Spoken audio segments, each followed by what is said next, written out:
আসসালামু আলাইকুম। আমার নাম আশিক কায়সার আর আপনাদের সবাইকে আমি স্বাগত জানাচ্ছি আমার চ্যানেলে। ব্যাটারি রিক্সা এটা এখন ঢাকাবাসীর জীবনের এক অবিচ্ছেদ্য অংশ। কেউ বলে এটাকে ছাড়া এখন অসম্ভব, কেউ বলে এটাই সব নষ্টের মূল। আসুন আজকে আমরা জানবো এই ব্যাটারি রিক্সার সমস্ত গোপন রহস্য, কিভাবে এটা বানানো হলো, এটার ইমপ্যাক্ট এবং এটার ভালো এবং খারাপ দিক। আসুন প্রথমে ঢাকার ট্রাফিক সিচুয়েশন নিয়ে একটু জানি। বিভিন্ন জরিপ অনুযায়ী 2025 সালে ঢাকার টোটাল পপুলেশন ছিল 2,45,00,000। হ্যাঁ, ঠিক শুনছেন। ইনফ্যাক্ট মেগা সিটির তালিকায় ঢাকার অবস্থান কিন্তু সারা পৃথিবীতে 7 নম্বর। আর এই বিশাল পপুলেশনের কারণে সবচেয়ে বেশি আসলে প্রেসার পড়ে ঢাকার রাস্তাঘাটগুলোর উপর। বিশ্ব ব্যাংকের একটা ডকুমেন্টারিতে বলা হয়েছে ঢাকায় প্রতিদিন 3.2 মিলিয়ন কর্মঘন্টা নষ্ট হয় শুধু এই ট্রাফিক জ্যামের কারণে। আর এই কারণে আমরা কতটুকু আর্থিক ক্ষতির সম্মুখীন হচ্ছি জানেন? $11 বিলিয়ন পার ইয়ার। আর যদি আমি টাকায় সেটা হিসাব করি, হিসাবটা দাঁড়াবে এরকম: প্রতি বছর 1 লক্ষ কোটি টাকা এবং প্রতিদিন 245 কোটি টাকা। ঢাকার 2 সিটি কর্পোরেশন মিলে আমাদের মোট রাস্তার পরিমাণ হচ্ছে 2000 কিলোমিটার, যা কিনা শহরের 7%-এর চেয়েও কম। আর ইন্টারন্যাশনাল স্ট্যান্ডার্ড অনুযায়ী একটা শহরে রাস্তা থাকা উচিত 25%-এর। আর বিআরটি এর তথ্য অনুযায়ী এই বিশাল সিটির এই সামান্য রাস্তাতেই ভেহিকল আছে 20 লক্ষেরও বেশি এবং প্রতিদিন 5,000 নতুন ভেহিকল রেজিস্ট্রেশন। পরিস্থিতি কিন্তু অলরেডি ভয়াবহ। আর এর মধ্যে আবার গত 3 বছরে যোগ হয়েছে 10 থেকে 15 লক্ষ ব্যাটারি রিক্সা। বিভিন্ন গবেষণা এবং রিপোর্ট তাই বলছে। আর এর মধ্যে 97%-এরই কোনো রেজিস্ট্রেশন বা লাইসেন্স। আর এর ফলে ঢাকার বিভিন্ন অঞ্চলে ট্রাফিক ব্যবস্থা কিন্তু মোটামুটি ভেঙে পড়ে। আর পিক আওয়ারে ঢাকার রাস্তাগুলোর স্পিড কত জানেন? 4.8 কিলোমিটার পার আওয়ার, যেটা কিনা একটা মানুষের হাঁটার স্পিডের চেয়েও কম। আমরা যদি এখন ঢাকাকে আশেপাশের অন্য দুই একটা সিটির সাথে কম্পেয়ার করি, তাহলে কিন্তু আসলে বোঝা যাবে এর ভয়াবহ। দিল্লিতে পিক আওয়ার স্পিড হচ্ছে 10 থেকে 15 কিলোমিটার, কলম্বোতে 12 থেকে 18, আর করাচিতে 10 থেকে 15 কিলোমিটার পার আওয়ার। আর এই ব্যাটারি রিক্সাগুলো রিক্সার মতো ছোট কিন্তু আবার মোটর যানের মতো দ্রুত হওয়ায় এদেরকে আসলে কন্ট্রোল করাও কঠিন। আসুন এবার ব্যাটারি রিক্সার স্ট্রাকচার নিয়ে একটু গবেষণা করি। এটার নাম রিক্সা হলেও এটা কিন্তু আসলে মোটামুটি একটা ইলেকট্রিক ভেহিকল। এটার ভিতরে আছে চেসিস বা frame, DC motor, motor controller, battery pack, braking system, wiring এবং ফিউজ। তবে এর ডিজাইনের সবচেয়ে বড় প্রবলেম হচ্ছে স্ট্যান্ডার্ডাইজেশন। এইগুলো বেশিরভাগই রিক্সার ফ্রেমের উপরে বসানো। আর রিক্সার ডিজাইনটা কিন্তু করা হয়েছিল ম্যাক্সিমাম 4 থেকে 5 কিলোমিটার পার আওয়ার যাওয়ার জন্য।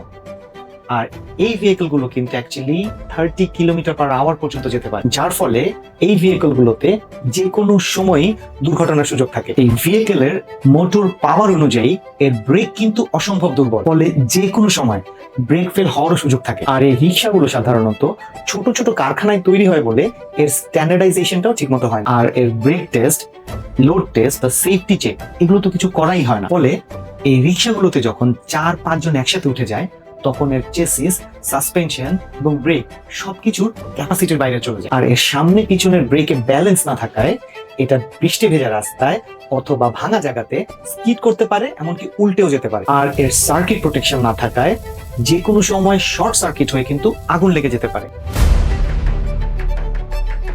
সম্প্রতি একটা গবেষণা এবং হসপিটালের ডেটা অ্যানালাইসিস করে দেখা গেছে যে গত ঈদে যে অ্যাক্সিডেন্ট গুলো হয়েছে তার মধ্যে 19.43% ছিল এই ব্যাটারি রিক্সা জন্য। আর 2024 সালে 3 হুইলার যানবাহনের কারণে টোটাল অ্যাক্সিডেন্ট হয়েছে 904, এর মধ্যে 582টি আবার বেশ গুরুতর। আর এই 3 হুইলারের মধ্যে অনেক বড় একটা অংশ দখল করে আছে এই ব্যাটারি রিক্সা। আর ঢাকার একটা বড় ট্রমা হসপিটালের ডেটাবেস থেকে দেখা গেছে প্রতিদিন যে আহত রোগীরা আসছেন তার মধ্যে সর্বোচ্চ সংখ্যক ব্যাটারি রিক্সা জনিত কারণে আহত হয়েছে। এবার আসেন আরেকটু সেন্সিটিভ জায়গায় আসি। ডিপিডিসি মিডিয়া কি বলেছে যে এই অবৈধ চার্জিং স্টেশনগুলোর কারণে প্রতিদিন ঢাকা শহরে 26 মেগাওয়াটেরও বেশি বিদ্যুৎ অপচয় হচ্ছে। আর এই 26 মেগাওয়াট আসলে কতটুকু? 1,90,000 ফ্যামিলি তার প্রতিদিনের চাহিদা মেটাতে পারে। আর এই অবৈধ চার্জিং এর কারণে ক্ষতি কিন্তু আসলে হয় 3টা দিক থেকে: সরকারের রাজস্ব ক্ষতি, লোকাল গ্রিডে অতিরিক্ত লোড, আর অবৈধ তার এবং ওভারলোডের কারণে যে কোনো দুর্ঘটনা বা আগুন লাগার জন্য। আর এই রিক্সাগুলো কিন্তু বেশিরভাগই লেড অ্যাসিড ব্যাটারি ব্যবহার করে। আর এই ব্যাটারিগুলো যখন এক্সপায়ার হয়ে যায় তখন কোথায় যায়? ইউএনইপি তার নথিতে বলেছে বাংলাদেশের পরিবেশ দূষণের অন্যতম কারণ হচ্ছে এই সীসা দূষণ। আরেকটা বড় অভিযোগ হচ্ছে ট্যাক্সেশন এবং রেজিস্ট্রেশন।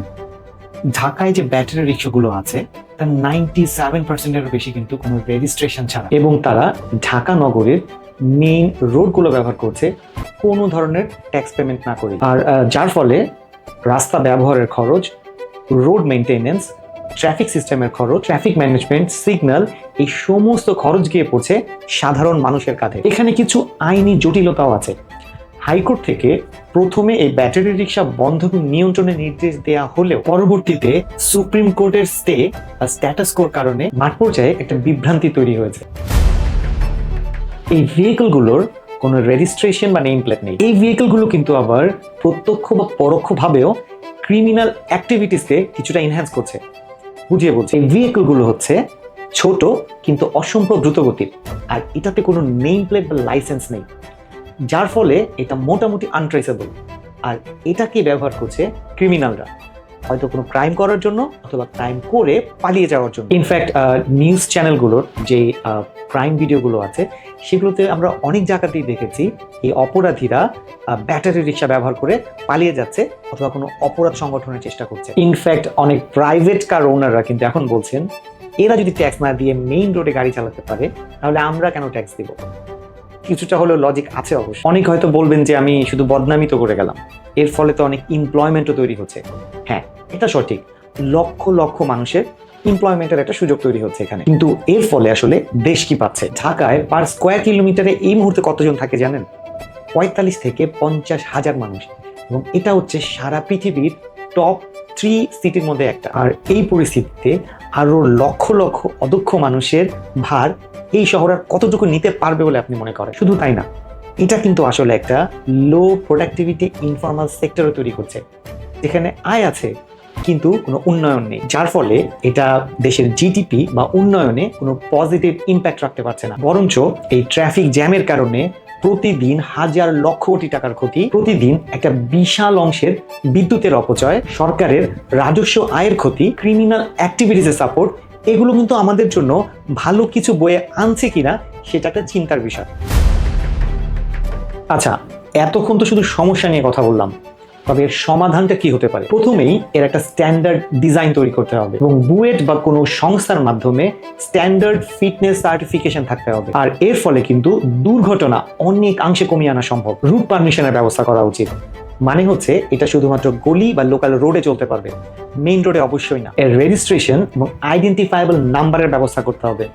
এর ফলে এর থেকে দুর্ঘটনা এবং ক্রাইমের পরিমাণ অনেক কমে আসবে বলে আমি মনে করি। এর বৈধ চার্জিং স্টেশন এবং মিটারিং এর ব্যবস্থা করাও কিন্তু খুবই জরুরি এখানে। আর এর ফলে অবৈধ সংযোগ যেমন বন্ধ হবে, তেমনি লোড ম্যানেজমেন্টও অনেক সহজ হবে। ব্যাটারি রিসাইক্লিং চেইন মেনটেন করতে হবে, এর ফলে লেড জনিত কারণে পরিবেশ দূষণটা কমিয়ে আনা সম্ভব। এবং সর্বোপরি এই ড্রাইভারগুলোকে ট্রেনিং এর আওতায় আনতে হবে এবং তাদেরকে লাইসেন্স প্রোভাইড করতে হবে। আশা করি আমার এই ভিডিওটা আপনাদের ভালো লেগেছে।